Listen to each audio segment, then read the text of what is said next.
नमस्कार, मैं हूं आपके साथ गौरव राजेंद्र। बुलेटिन की शुरुआत करते हैं। राज्यपाल शिव प्रताप शुक्ल ने आज जिला शिमला के रामपुर बुशहर में 4 दिवसीय अंतर्राष्ट्रीय लवी मेले का शुभारंभ किया और इस अवसर पर लेडी गवर्नर जानकी शुक्ल की भी उपस्थित थी।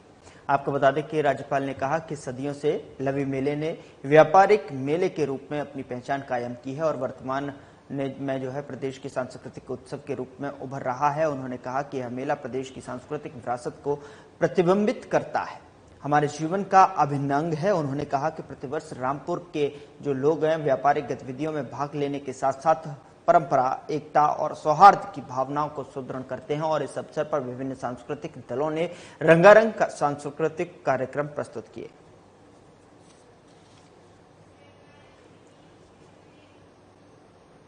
उधर मुख्यमंत्री सुखविंदर सिंह सुक्खू सोमवार को सिरमौर जिला के क्वाघार पहुंचे और यहां उन्होंने भूरसिंह महादेव मंदिर में माथा टेका। और आपको बता दें कि सराहा हेलीपैड का उद्घाटन करने के साथ ही मुख्यमंत्री ने अनेक विकासात्मक परियोजनाएं जनता को समर्पित की। इस दौरान उनके साथ जो है काफी संख्या में समर्थक और लोग मौजूद रहे।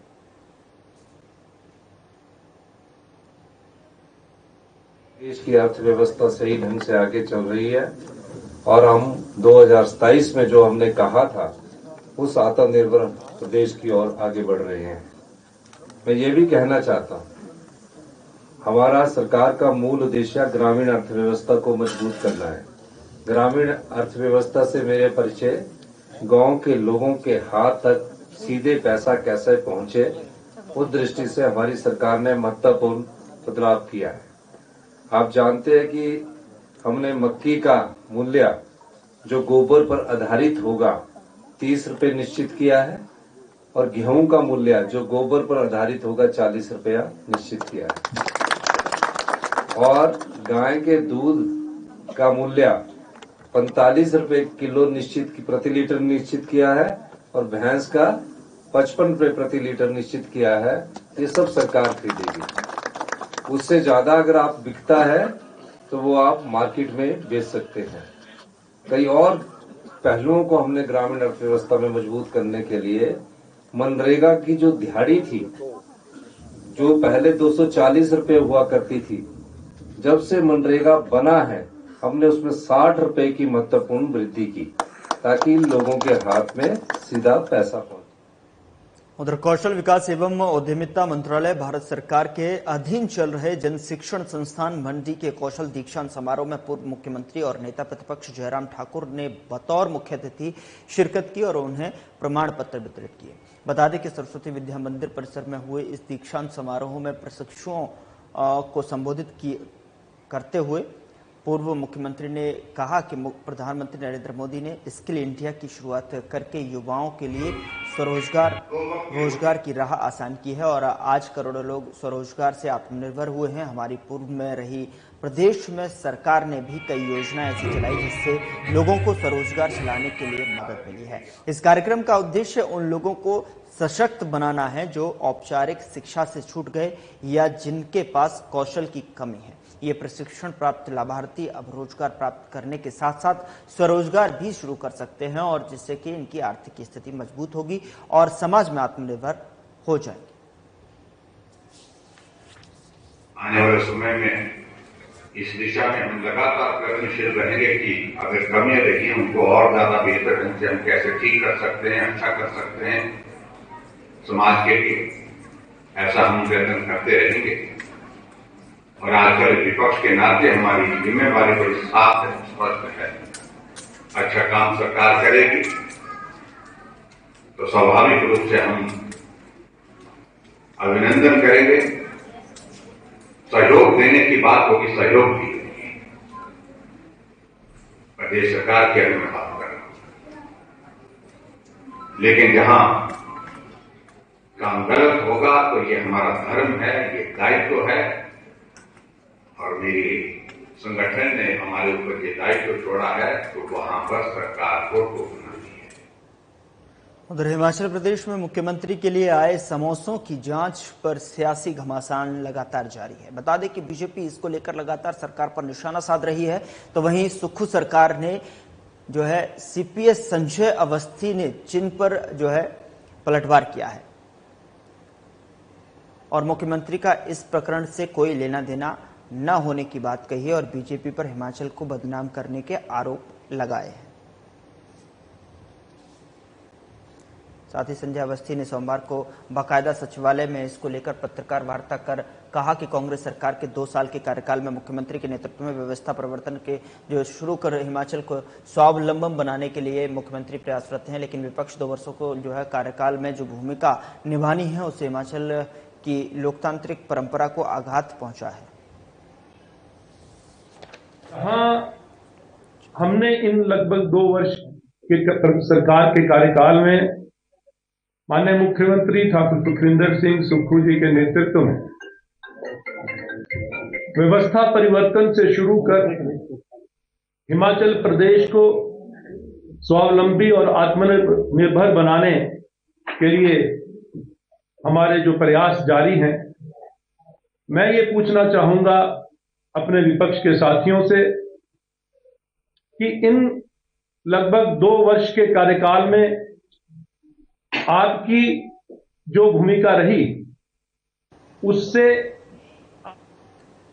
प्राथमिक शिक्षा खंड राजगढ़ के 1 दिवसीय खंड स्तरीय बाल मेले का आयोजन कोटली राजगढ़ में किया गया। खंड प्राथमिक शिक्षा अधिकारी अनिल भारद्वाज के अनुसार इस खंड स्तरीय बाल मेले में प्राथमिक शिक्षा खंड राजगढ़ के 111 स्कूल के 21 क्लस्टरों के लगभग 280 छात्र छात्राओं ने भाग लिया और इस बाल मेले का शुभारंभ सेवानिवृत्त अध्यापक प्रेमपाल आर्य और समापन सेवानिवृत्त खंड शिक्षा अधिकारी चेतराम शर्मा द्वारा किया गया। दोनों मुख्य अतिथियों ने छात्रों के इस आयोजन के लिए 11,11 हजार रुपए देने की घोषणा की। इस खंड स्तरीय बाल मेले में विभिन्न प्रतियोगिताओं का आयोजन किया गया और बाल मेले में आए दोनों मुख्य अतिथियों का कहना था कि समग्र शिक्षा अभियान के तहत छात्रों के लिए इस तरह की गतिविधियों का आयोजन उनके समग्र विकास की दिशा में अहम कदम है।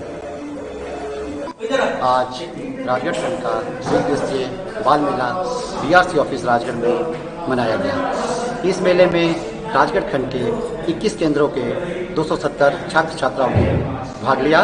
इसमें पहली से उधर हिमाचल प्रदेश स्कूल शिक्षा बोर्ड नई राष्ट्रीय शिक्षा नीति के तहत जो है प्रश्न पत्र तैयार करने वाले मास्टर ट्रेनर वाला देश का पहला एजुकेशनल बोर्ड बन गया है। देश की राजधानी दिल्ली में आयोजित परख कार्यक्रम में हिमाचल के नई राष्ट्रीय शिक्षा नीति के प्रयासों का जो है सराहा गया। देखिए भाई, जो लेटेस्ट ट्रेंड है एनईपी के हिसाब से भी उसमें क्या है कि कॉम्पिटेंसी बेस्ड एजुकेशन और कॉम्पिटेंसी बेस्ड क्वेश्चंस पे स्ट्रेस दिया जा रहा है। तो इसी को ध्यान में रखते हुए हमने पिछले मेरे ख्याल अगस्त में और सितंबर में हमने 2 वर्कशॉप्स करवाई और उसमें हमने स्टेट में 7 मास्टर ट्रेनर इस विषय पे तैयार किए हुए हैं। और जैसा कि अभी पीछे परख की मीटिंग हुई थी दिल्ली में, तो उसमें वहाँ ये बताया गया कि हिमाचल एकमात्र ऐसी स्टेट है जिसने इस प्रकार की ट्रेनिंग करवाई है और जिनके पास इस प्रकार के मास्टर ट्रेनर हैं अभी। उधर शिमला की संजौली मस्जिद को गिराने के नगर निगम आयुक्त के आदेशों पर स्टे वाली याचिका पर जिला कोर्ट में सुनवाई हुई। संजौली मस्जिद के आसपास रहने वाले लोकल रेजिडेंट ने इस मामले में पार्टी बनने के लिए एप्लीकेशन दी है। आपको बता दें कि मामले को लेकर अगली सुनवाई 14 नवंबर को होगी। सबसे पहले जो रिस्पोंडेंट्स इसमें एरे होना चाहते थे उनको सुना गया और उन्होंने अपनी बात रखी, जिस पे कोर्ट ने अपना फैसला सुरक्षित रख लिया है और उन्होंने 14 के लिए मैटर फिक्स किया है और 14 को उसका फैसला आ जाएगा कि उन्हें पार्टी बनाया जाएगा कि नहीं और क्या वो एग्रीव्ड हैं या नहीं है। और वैसे भी ये जो केस है ये 14/11 के लिए फिक्स हुआ। DJ1 के कोर्ट में जो ऑल हिमाचल मुस्लिम ऑर्गेनाइजेशन के स्पोक्स पर्सन नजाकत अली हाशमी जी ने जो अपील दायर कर रखी थी और जो 6 नवंबर को लिस्टेड थी डीजे कोर्ट में, वो आज रिप्लाई के लिए रखी थी और रिप्लाई उसमें जो स्टेक होल्डर्स हैं उनकी एप्लीकेशन का जो है अपीलांट ने दिया है, वक्फ बोर्ड ने दिया है। उधर शिमला की सर्द भरी रातों के बावजूद वोकेशनल शिक्षकों के हौसले बुलंद हैं। निजी कंपनियों को बाहर का रास्ता दिखाने और नीति निर्माण की मांग को लेकर शिमला के चौड़ा मैदान में शिक्षक 7वें दिन भी धरने पर डटे रहे। यहां तक कि मजबूरी में महिला शिक्षक अपने छोटे बच्चों के साथ धरने पर बैठी। देखिए सर, हमें जो है न्योता आया था, एसपीडी महोदय ने हमें बुलाया था। एसपीडी महोदय से हमारी बातचीत हुई, लगभग 3 घंटे तक हमारी बैठक एसपीडी महोदय के साथ चली, लेकिन वो बैठक बेनतीजा रही क्योंकि एसपीडी महोदय ने कहा कि हमें जो शिक्षा मंत्री जी के आदेश हैं उसके ये स्पष्ट सी बात है कि हम जो है अपने अधिकारों के लिए बैठे हैं, जिस सम्मान को हम 11 साल से तरस रहे हैं कि हमें कोई एक नाम दिया जाए और हमें उस सम्मान को से हमें नवाजा तो नहीं जाए, पर ये है कि हमें कम से कम हमारे अधिकार मिले, उसके लिए हम यहाँ पे हैं। आपने कहा जी, दिक्कत तो खैर है क्योंकि सर्दी का मौसम है और महिलाओं को प्रत्यक्ष अप्रत्यक्ष रूप से काफी जो समस्याएं रहती हैं। जिस हम यहाँ पे किसी के फोर्सफुल से नहीं आए, हम अपनी मर्जी से हम यहाँ पे बैठे हुए हैं। वही हम सरकार से अपना हक के लिए हम यहीं पे बैठे हैं। बस हम यही चाहते हैं कि बस इन कंपनियों को बाहर करें और इससे ज्यादा हम कुछ नहीं मांग रहे हैं।